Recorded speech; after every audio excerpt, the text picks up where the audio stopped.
नमस्कार मित्रांनो, मुद्द्याचं बोला या यूट्यूब चॅनलमध्ये तुमच्या सर्वांचं हार्दिक स्वागत। राज्यात पुन्हा एकदा मराठा आरक्षणाचा मुद्दा पेटण्याची चिन्ह आहेत। मराठा आरक्षणाच्या मुद्द्यावर मनोज जरांगे पाटील पुन्हा एकदा उपोषणाला बसले आहेत। आज त्यांच्या उपोषणाचा दुसरा दिवस आहे। यावेळी ज्या जातीचे लोक आमच्या मराठ्यांना त्रास देतील त्या जातीचा नेता आम्ही पाडणार असल्याचं विधानसभा निवडणूक जवळ आहे असं म्हणत जरांगे पाटलांनी नाव न घेता पंकजा मुंडे आणि धनंजय मुंडे यांना इशारा दिला आहे। ते जालन्यातील आंतरवाली सराटी पत्रकारांसोबत बोलत होते। जरांगे पाटील म्हणाले, आमच्या लोकांना बेड, माजलगाव, केज, गेवराई ते मारहाण झाली। महाजनवाडी बीड तालुक्यात लोकांनी तलवारीनं मारलं। त्यांच्या नेत्यांचं काम आहे त्यांच्या जातीला शांततेचं आव्हान करायचं। तुम्ही म्हणता ते कोण विरोधक आहेत ना, त्यांनी या नेत्यांना आरोप करायला हवेत। तुम्ही का आव्हान करत नाही? जरांगे पाटील शांततेचं आव्हान करत आहेत, तुम्ही का करत नाही? ते मजा बघतात, परदेशात जाऊन झोपतात आणि इकडे निघाना। मी कोणाला पाडा म्हणालो का? कोणाला निवडून आणा म्हणालो का? काय घोषणा होत्या त्या दिवशी? कलेक्टर ऑफिस समोर मस्ती आहे का? ज्या दिवशी नरड्याला लागेल त्या दिवशी बघू। आपण काही अन्याय सहन करायला जन्म घेतलेला नाही, पण सध्या शांत राहा। गृहमंत्र्यांनी आणि बीडचे SP साहेबांनी तातडीने लक्ष घालावे। त्याचा अर्थ त्यांना जातीय तेढ निर्माण करायचा, कायदा सुव्यवस्था बिघडायची। हे नेते करायले, तिथं सरकार नाही करायला, ते नेतेच करायलेत। त्यांना शांतता ठेवायची नाही, कारण हार जीत कोणाची तरी असतीच। मराठ्यांनीच पाडलं का काय असा संशय घ्यायचा आणि त्यांचे लोक मराठ्यांच्या पाठीमागे लावायचे मुद्दाम। त्याने काय होत नसतं, मान्य करायचं हार जीत। कुठं असे भांडणं करून दंगली उभा करून पुन्हा नसतं निवडून येत बार।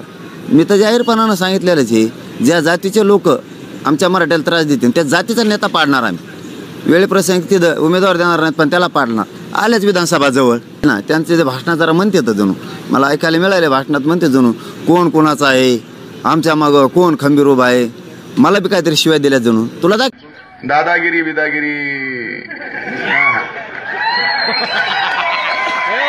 आम्ही कुणाच्या नादाला लागत नाहीत, पण आमच्या नादाला जर कोण लागलं तर आम्ही सुद्धा शिंगावर घेतल्याशिवाय शांत बसत नाहीत।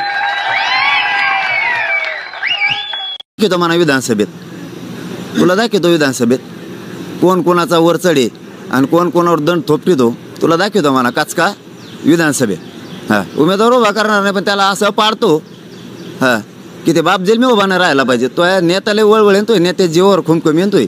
बाप का काहीतरी असा शब्द वापरायला जाणून त्यांनी, मला डिटेल ऐकायला नाही मिळालं, पण बाप का काहीतरी भाषणात असं नाही का झिंगूर देशी पेणार मराठ्याच्या जीवावर मोठं झालेलं आहे काही काळ, पण आज पचपच करतोय जणू तो। आता तू ज्याला म्हणला ना, ज्याच्या जीवावर तो भाषण केलं ना, त्याला म्हणा विधानसभेला दाखवतो काच का तुला। तो नेता, तो नेत्याला तो ह्याच परळीतून निवडून येऊन देत नाही, ध्यानात ठेव मनात।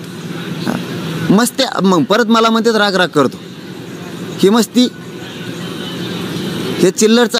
यांचा जाणून बुजून उद्रेक करण्याचा अंदाज आहे। यांना आवर घाला, शहाणे असाल तर आवर घाला। आम्ही अजूनही शांत आहोत आणि महिन्यातून महिने शांत राहणार आहोत हा शब्द आहे माझा, पण फारच अन्याय होत असेल तर आम्ही शांत तरी कसे राहायचे याचे उत्तर प्रशासनाने द्यावे। महाराष्ट्रातील बीड जिल्ह्यासह संपूर्ण मराठा समाजाला माझे आव्हान आहे की शांत राहा। बघूया हे किती दिवस अन्याय करतात, काय अन्याय करायचा ते करू द्या। बीड तालुक्यात महाजनवाडी येथील लोकांनाही बरेच त्रास झाला, तरी बीड जिल्ह्यातील मराठा समाजाला माझे आव्हान आहे